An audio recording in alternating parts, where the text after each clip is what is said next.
What is up guys? I'm back with another GPR/Explorer 250 video. And in this video, pag-uusapan natin ang mga update sa budget build natin. At update na rin sa unit natin after using it ng more than 6 months or more than half a year na. Ano ang mga nadagdag na pyesa? Meron na bang mga nasira? Kamusta ang performance at iba pa? Kaya tara, samahan niyo ako. Let's go!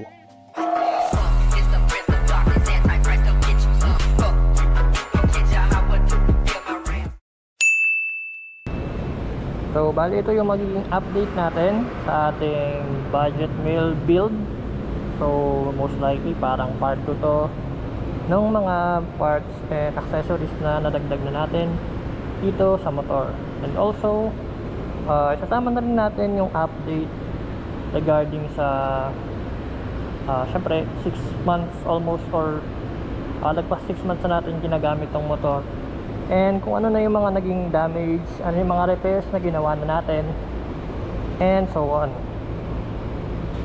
So, ayun. Unang-una sa mga damage ay itong lever natin. Yan, naputol siya kasi meron tayong nakasalubong at counterflow siya sa linya natin. Yun, inabutan niya tayo. For some reason, hindi naman nabasag to kasi siguro dahil flexible. Pero itong lever natin is naputol. And then I decided na hindi pa napalitan kasi parang nagagamit naman. Nawala lang yung pinaka bilog niya sa dulo and comfortable pa rin naman gamitin. Yan. Yan. So isa na yung damage na yun. And then sa medyo malas-malasan, nagkaroon ulit tayo ng isa pang accident, which is ayun, error din natin yun sa pagpreno. Dumulas yung likod natin and then tumama tayo sa isa pang motor. Yep. So yun, medyo talagang may kasalanan tayo doon. Nabigla natin yung preno sa likod, nag-slide, and then yun.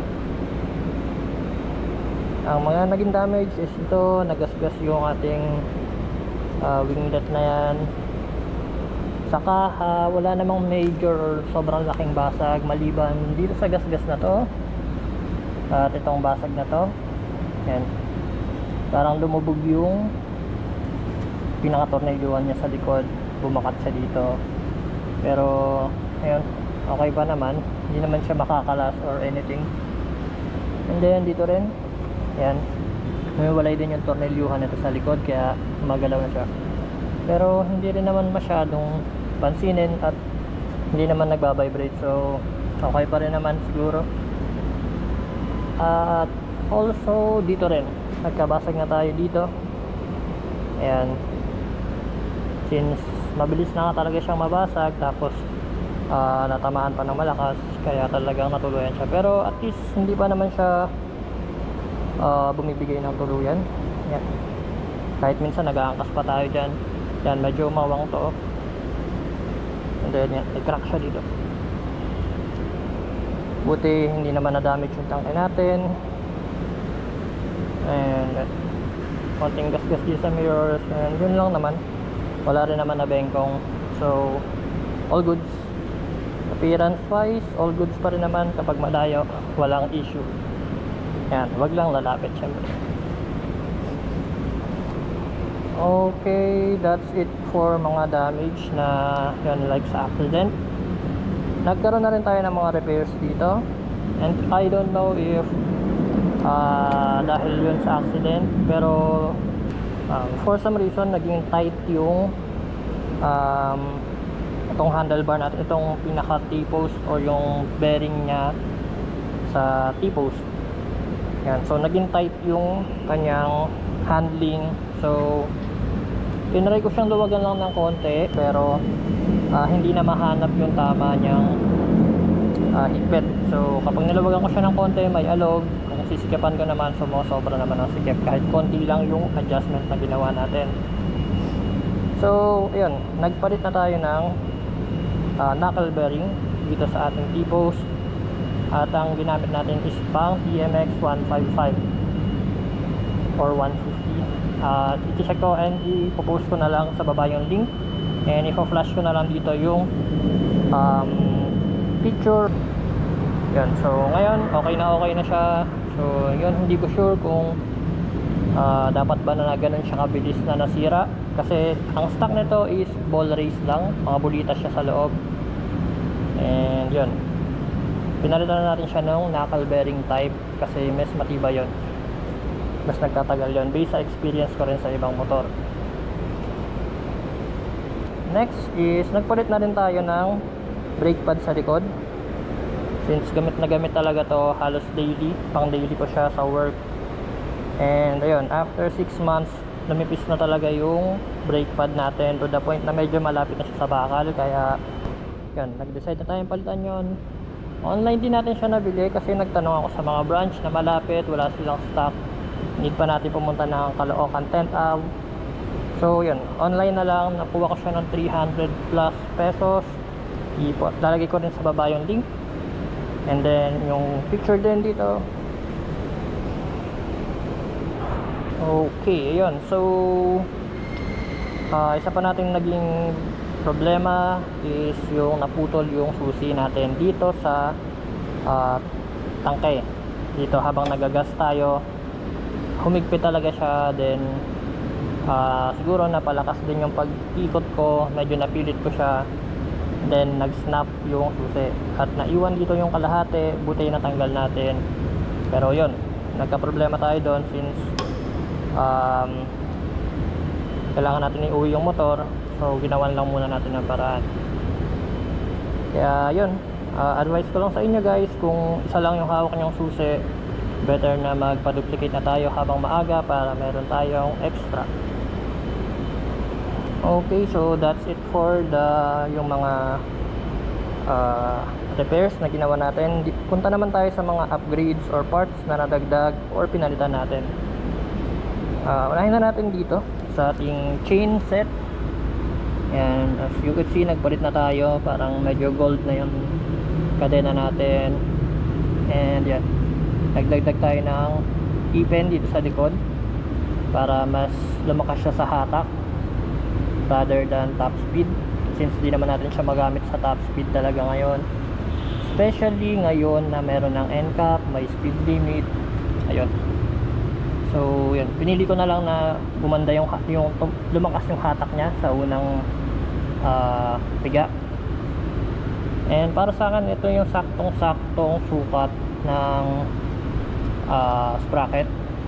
Parang sana nga ito na lang yung stock natin kasi parang ito yung tamang timpla ng sprocket set para sa atin. Wait, I'm not sure sa ipin so lalagay ko na lang dito yung bilang ng ipin, kung ilang teeth tong engine sprocket tsaka rear sprocket set natin. So pinagawa natin yan, hinanap natin naghanap tayo sa online kung sino yung mayroong ganyang set. So bowl type pa rin siya, wala tayong kinonvert dyan, same pa rin yung mga ginamit, tornilyo, lahat, walang flange, parehas pa rin. Yan, bowl type pa rin, dumagdag lang talaga ng ipin para yun, wala namang mabago. So wala rin namang sumasayad, okay lang din. And yun, okay naman din yung performance niya. Para sa akin, sakto lang talaga yung timpla, hindi siya sobrang arangkada, hindi rin naman sobrang bitin, kaya okay lang, sakto lang. Nagpalit na rin tayo ng shifter na ganito.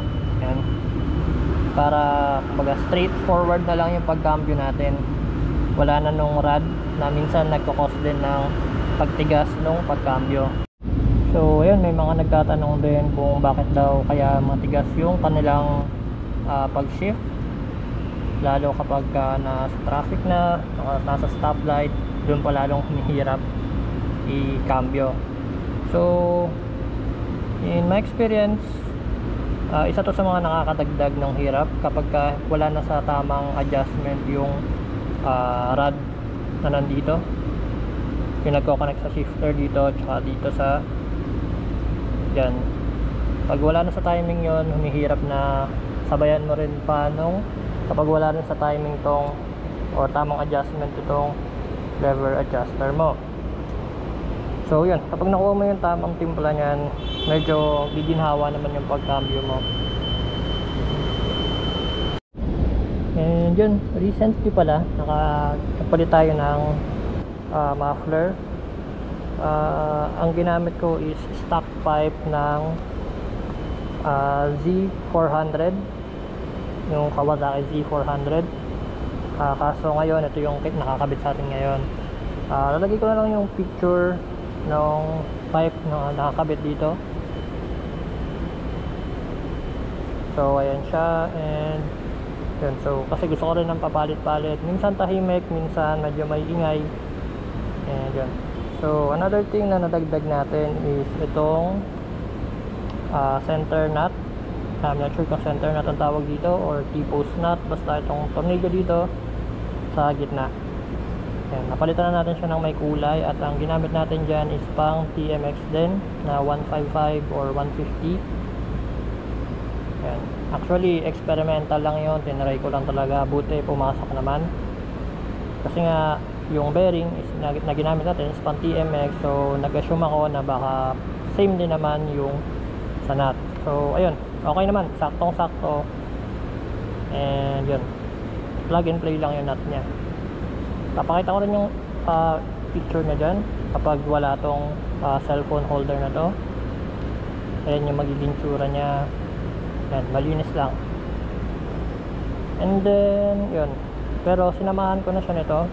Yan, hindi yan magkasama pag binili.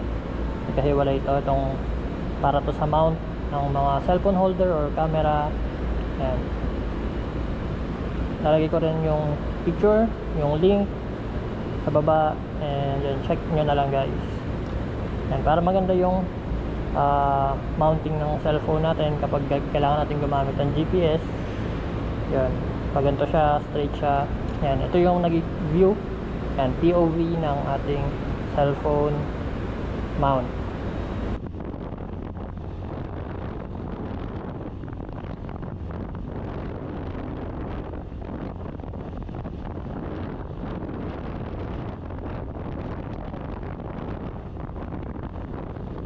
So malinis na malinis siya, and then wala rin tinatamaan, unlike kung dito natin siya nilalagay.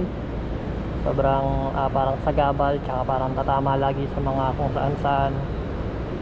Dito sobrang safe siya, sobrang tatag din ito. May konting modification to, kasi meron tayong binawasan dyan para magkasya yung pinakalock niya sa loob. Pero konting-konti lang naman, pwedeng liha lang siguro, or kung may grinderin nyo lang para mabilis. I think that's it para sa mga nadagdag or napalitan nating pyesa sa ngayon. Wala pa namang iba uling nadagdag, and pag-uusapan din natin yan kung ano pa yung mga plano kong idagdag or palitan pa dito sa motor natin. Okay, so kamusta ba siya after ng lagpas 6 months? To be exact, 7 months na siya sa akin ngayon. Okay na okay pa rin naman. Alaga lang sa maintenance at change oil. Currently almost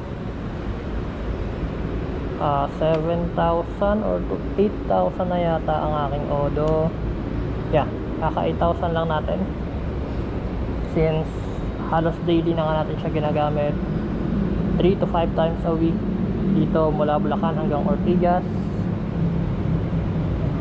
70 kilometers a day balikan. Yan, so kung mga nagtatanong kung kaya ng daily, kaya naman, basta kaya rin din ang likod nga. Konting tiis lang sa likod tsaka sa kamay, pero kaya naman. Kalaban lang talaga kapag traffic. At tsaka itong end cap, nadadagdagan yung travel time, nadadagdagan yung pinaka-traffic sa atin, lalo kapag sa Commonwealth, na dumadaan ako sa Commonwealth, kailangan natin pumila sa mga talaga sa motorcycle lane. Hindi naman tayo pwede sumugal, mga 400cc lang yung pwedeng lumabas ng motorcycle lane. So yan, yun lang naman yung mga update guys. And yung mga next natin napapalitan, most likely gulong. Siyempre unahin ko na yan, especially yung likod. kasi nga medyo ilan beses na rin tayong nag-i-skid dito or dumudulas. Possible naman na skill issue yun, pwedeng napapasobra talaga ako ng biga, pero in my experience kasi sa ibang motor, kahit sa Sniper, minsan pipiga ko rin naman yun, pero hindi siya talaga dumudulas. Siguro ang explanation na rin siguro doon na one thing is nasa unahan lahat yung bigat niya. So kapag more preno sa likod, tapos medyo magaan yung likod, hindi siya masyadong kakapit since walang masyadong bawas yung friction niya sa kalsada. Since yun nga, medyo mabigat yung harapan talaga, medyo sasanayin natin na timplahin talaga yung preno. So yan, okay naman tong gulong na to, lalo kung saktuhan lang yung takbo nyo, pati yung mga kalsada sa inyo saktuhan lang, wala naman sanang problema. Pero just to make sure, papalitan na lang din natin yan ng mas makapit-kapit. Kung may mga alam kayo dyan guys na brand ng tire na medyo maporma tsaka makapit, na nasa saktuhan ng budget lang, kahit medyo lagpas ng entry level, pero hindi rin naman kasing mahal ng mga Pirelli. Siyempre budget build nga lang tayo para magamit naman natin sa iba pa yung budget. And then yun, soon gusto ko na rin magpalit ng digital na panel para mas maging maporma to. Actually yun nga, wala naman sanang problema sa akin to kung hindi siya orange. So kung may kilala rin kayo nagagawa nito na baka kaya nilang gawing kulay puti to, or yung parang sa ibang motor yung colorless or puti lang siya, or dark tas white yung magiging lalabas dito, magiging inverted, comment nyo din dyan guys, baka lang may alam din kayong ganun. Kasi okay lang naman sana sa akin tong display na to, ayoko lang talaga na kulay orange yung kulay niya. Baka naman napapalitan yung parang pinaka backlight niya, yun sana. Yun din pala yung mugs. Yung mugs natin gusto ko sanang kulayan, either blue or gold. Yan. So, dapat naman tayo balak magpalit kulay lang since okay naman siya. Yung mga na-damage naman natin na fairings, yan, medyo pinag-iisipan ko pa yan kasi okay pa naman siya sa malayo, at saka wala namang nalalaglag, wala naman din nalagdag sa vibrate, same pa rin, medyo minor pa lang para sa akin yan. Although mas maganda sana kung makinis, kaya lang sa iba muna natin gamitin yung budget. Habang okay pa yan, goods na muna yan. Also itong visor, tingin ko medyo malapit na rin natin siyang palitan. All goods pa naman. May mga scratch marks lang siguro sa mga pagpunas-punas, nandun na yung mga yan, mga hairline na mga scratch, tsaka medyo nababawasan na yung pagiging clear niya, parang parang maninilaw na siya, ganun. Pero okay pa naman, parang medyo soon lang papalitan na natin yan, tsaka para maging malinis na rin yung pagkakatabas natin. Yan. So gagawa natin yan ng tutorial since maraming nagtatanong about dito sa visor natin. Lalagay ko na rin ulit sa baba yung mga link since maraming nagre-request na nung nakaraang video natin, mga link itong mga accessories.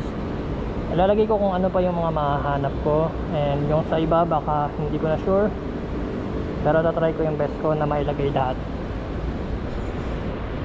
By the way, yung performance nga pala, no, yung performance nga okay pa rin naman. Itong 7 months na ginagamit ko siya, ginamit ko rin siya na itong mga tag-ulan, okay lang naman, hindi naman namamatay. Hindi ko pa na-experience yung namamatay na sinasabi ng iba, although syempre magiging aware pa rin tayo dyan. Yun, okay naman, wala namang kakaibang ingay, ganun pa rin, solid pa rin naman manakbo. As long as tama naman yung mga pag-alaga natin, maintenance, yung mga parts na kinakabit natin, yun, all goods. Yan.